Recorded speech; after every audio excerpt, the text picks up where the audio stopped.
when you love a world so much with all of your being that you can't even imagine going on living in this drab, boring version of life.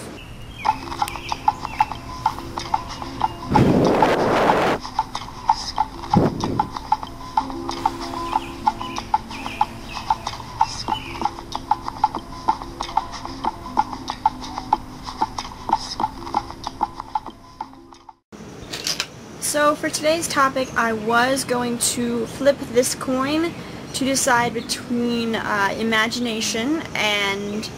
Actually, I forgot the other one because I just decided to do imagination anyway, so bye.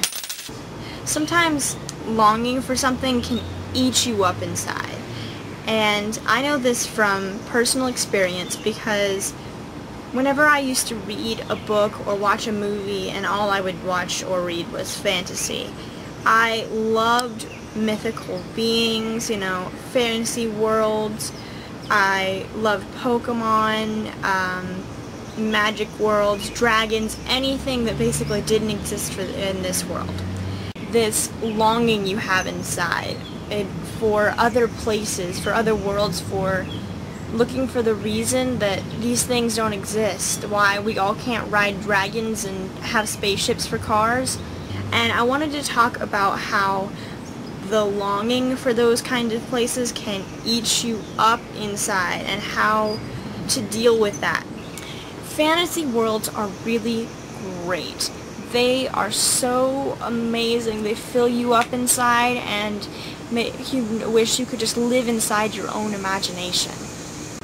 This longing for other places, for other worlds, for fantasy things that can't happen can destroy you, and it just especially destroy your happiness. I've been there, I've done that, I have waited for something better to come along for so long.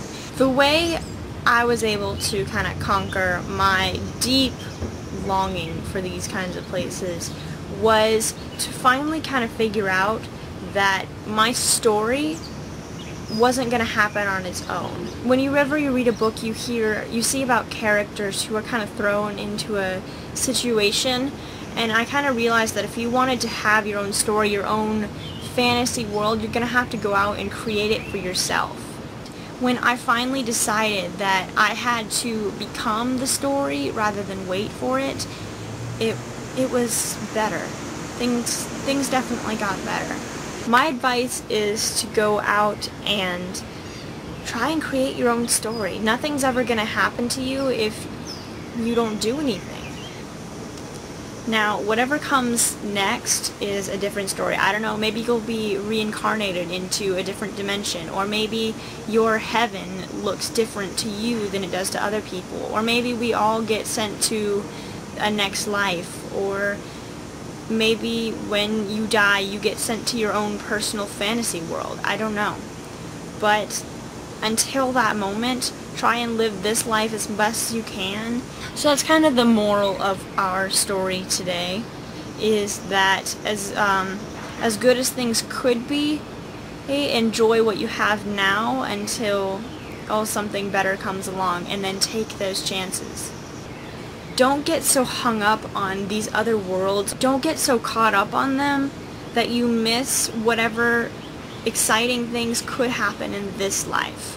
Because as much as awesome as riding dragons would be and having elves and, I don't know, munchkins and things like that in our everyday lives, it's just not going to happen. And if you spend your whole life hung up on wishing for something else, then you're going to miss whatever happens now.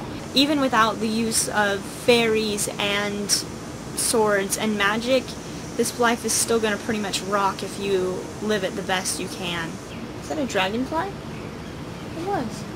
This has been today's video for Thegrayinhello, and let me know what you thought about it in the comments below, right there. Let me know what you thought about this, if you have any other questions, what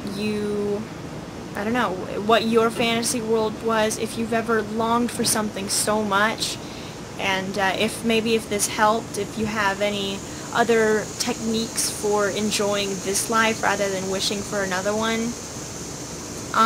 Also shoot me a video response to answer any of the above questions in a better light, or to give another answer, or to explain your fantasy world, or how you managed to get over that longing, or I don't know, just anything really.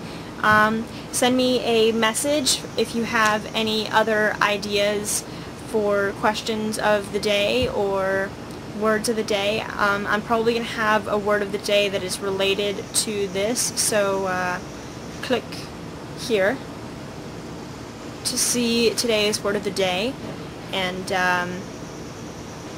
I guess I'll see you later. Bye.